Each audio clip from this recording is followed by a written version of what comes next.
Welcome back to the deep dive. If you're listening to this, you're probably someone who values getting knowledge, not just quickly, but thoroughly. You want the efficient path to being well informed. And today we're diving into a tool that's not just valuable, it's absolutely essential for anyone serious about programming. Our mission today is to really unpack this whole world of online judges, focusing in on one called Kattis. Our sources show this is a critical tool for bridging that gap between what you learn in a classroom and what you actually do in the real world. And let's be really clear about that. This is far from just some academic exercise. What we're talking about today is basically the modern proving ground for technical skill. The proving ground, I like that. Yeah, think of it like the ultimate technical interview, but it's all automated. Yeah. These online judges are, central to competitive programming like the ICPC. But, and this is the crucial part, they are often that first really ruthless filter that recruiters use before a human ever even sees your resume. Okay, so let's start there with the basics. What exactly is an online judge platform? Is it just like a website with practice problems? It is, but with a twist. Yeah. It's practice with automated enforcement. At its core, it's a website that gives you a programming challenge, usually something algorithmic. It gives you some sample inputs and what the output should be. You write your code, you upload it, and then the platform itself automatically compiles it, runs it, and grades it against a whole bunch of hidden tests. So it's a machine grading another machine's work. Exactly. And that has massive implications for how precise you have to be. Right, that instant feedback must be why so many different platforms have popped up. We're focusing on Tatus, but from our sources, it looks like a really crowded field. Can you give us a sense of who the other big players are? Absolutely. It helps to think of the ecosystem as a bunch of specialized gyms. KS, which we're deep diving on, is fantastic for general practice. A lot of university courses use it. Then you've got the giants. Codeforces is huge for its high-stakes real-time contests. It's very competitive. And Leetcode, that's one I hear all the time. Leetcode is, you could argue, the king of the corporate interview prep world. Their problems are almost perfectly tailored to what big tech companies are going to ask you. Okay, so specialized gyms for different goals. What about the others, like HackerRank or AtCoder? So AccuRank is often the one companies use for the actual screening test they send you. Mm-hmm. AtCoder is massive in Japan, very focused on top-tier competition. And then you have the old guard, the big archives, SPOJ, the Sphere Online Judge, and the Yuva Online Judge. They're a bit less polished, maybe, but they have thousands of problems and are really focused on pure academic rigor. It's important for you to know that the skills transfer, but the focus can be really different. That makes sense. So let's tie this back to why you, the listener, should care. We found three major applications. Let's really dig into that career screening part. All right, so the first is the competitive arena. That's high profile, but it's a bit niche. The second, and I'd say this is the most important for most people's careers, is career screening. When you apply to a big tech company, your first test is almost always going to be on one of these platforms. Wait a minute. If they're relying only on these judges for the first cut, doesn't that risk screening out someone who's brilliant but just, hasn't mastered this specific kind of contest environment? Is it all about speed over, say, clean, maintainable code? That's a fantastic question. And it gets to the heart of how companies deal with scale. They use them because they're fast, they're unbiased, at least in the human sense, and they handle massive volume. I mean, if 10,000 people apply for one job, you can't have your engineers review 10,000 solutions. Right, it's impossible. So the judge is a gatekeeper. If your code fails just one hidden test, maybe it's a weird edge case you missed, you're automatically out. The system can't say, oh, that was close. It is strictly pass or fail. So mastering the judge's workflow is basically the same as getting your foot in the door. It is. It forces you to prove you can write code that doesn't just sort of work, but works perfectly under very specific constraints. And that ties Yeah. into the third category, professional development, right? It all connects. Exactly. Even very senior seasoned developers use these sites to keep their skills sharp. The stuff these judges test, graph theory, dynamic programming, complexity analysis, these are the absolute fundamentals of high-performance software. If you don't use those muscles, they atrophy. These judges are the best way to get immediate feedback and keep that professional edge. So let's dive deeper into Kattis now. It's cited heavily in our material. It's free. It's used by a ton of universities. What's its specific advantage? I think the big advantage with Kattis is its accessibility and its breadth. Hmm. It has a huge range of really intuitive algorithmic problems, so it's a fantastic way to learn a new programming language while you're also solving interesting problems. So you're learning two things at once. You are. You're building language fluency and problem-solving skills at the same time, Mm. which is exactly what employers want to see. Okay, this is where it gets really interesting for me. We found some surprising research about how Kattis is used in schools. The study showed that when professors assigned Kattis problems, it acted as this, like, huge motivator. Students didn't just do the homework, they got hooked and started solving way more problems on their own time. I find that fascinating. The motivation is tied to the tool itself. It really suggests that, these gamified elements are super effective for learning computer science. Kattis gives you instant feedback, you get a score, you can see the problem difficulties, there's a leaderboard. Right, it taps into that basic human psychology, the desire to see progress. Exactly.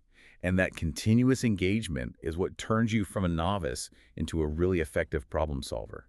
It builds that systematic approach you need to break down really complex challenges. So the platform is sort of designed to get you into this virtuous cycle of learning. The more you solve, the more you want to solve. Precisely. It makes the hard work of learning algorithms feel engaging.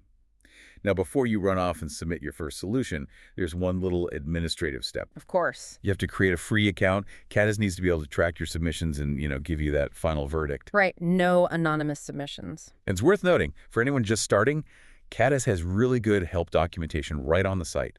They want you solving problems, not fighting with the website. Okay, let's get into the technical crux of it, the workflow. This is where most people, I imagine, fail their first few times. You said the judge is ruthless. What does 100% accurate down to the space actually mean in practice? It means the automated system has zero forgiveness for human error. It's not looking for style. If the answer is supposed to be hello world, and your program prints hello world with a trailing space, Wrong answer. wrong answer. A misplaced new line character, wrong answer. The only real exception is for floating point numbers, where there's sometimes a tiny tolerance for precision errors. So the penalty for a tiny mistake is total rejection.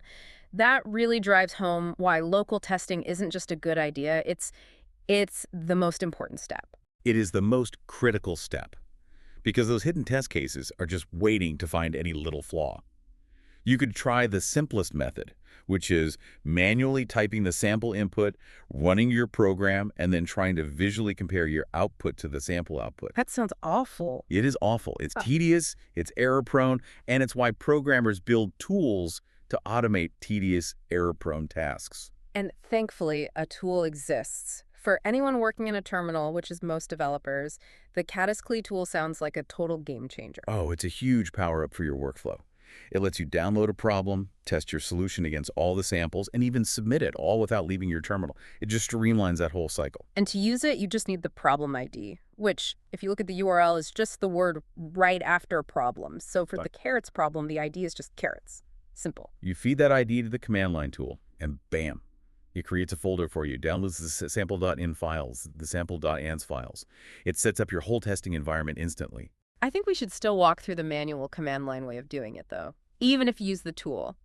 Because understanding that process really shows you what the judge is doing under the hood. I agree. It's great for core understanding. So you'd start with your solution file, say carrots.cbp, in the same folder as the sample files. Then you open your terminal Mac, Linux, WSL, and Windows, whatever, and you navigate into that folder. First step is to compile it. Use G++ or something similar, and you get your executable file. Maybe it's called a .out. And now for the magic, input piping. To test your first sample, you run your program, a .out, but you use input redirection to tell it, hey, don't wait for me to type, read your input from this file, one.in. Okay, so the input is handled. What about checking the output? You then pipe your program's output directly into this incredibly powerful little utility called diff. Diff, as in DIFF, for difference, I assume. Exactly. You're outsourcing the comparison job to a tool that's way more accurate than your eyes. You tell diff to compare two things, the output from your program and the correct answer file, one.ans. And what happens? Well, this is the beautiful part. If your solution is perfect byte for byte, identical to the answer file, the terminal says nothing. It's just silent. No news is good news. That silence is your signal. It means you passed. If it's wrong, diff will scream at you and show you exactly where the difference is, which is so helpful for debugging. That is a fantastic feedback loop. It is. And a pro tip, take these commands and put them in a makefile. Automating the compile and test all samples process is a huge time saver. So once you get that beautiful silence on all your local samples, you're finally ready.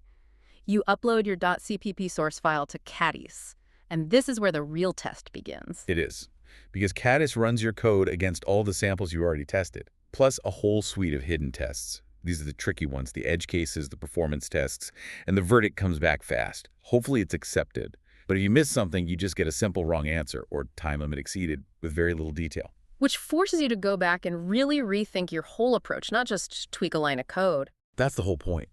So at the end of the day, what does this all mean? These online judges, like Kattis, they're the essential bridge. They connect that theoretical knowledge, knowing what an algorithm is, with the applied skill of actually being able to implement it perfectly under pressure. Mastering this workflow is, I think, critical for anyone who wants to be a truly effective problem solver in tech today. And that brings us to our final provocative thought for you to think about. We know there are resources out there, right? Repositories, often from professors, filled with sample solutions to these problems, demo solutions written by experts. Our sources even mention that by following a certain curriculum, you'll eventually get to a point where you can understand all the complex concepts used in those expert solutions. So that raises a really important question for you. Is the true measure of success just passing the hidden tests, just getting that accepted verdict? Or is the deeper, more lasting measure of mastery that moment when you can look at one of those expert solutions with its optimized algorithms, its clever data structures, and you understand every single line? Not just that it works, but why it works so beautifully. We encourage you to dive in, get an account on Kattis, and chase not just the passing grade, but that deeper mastery those demo solutions represent. Give it a try, and we'll catch you on the next deep dive.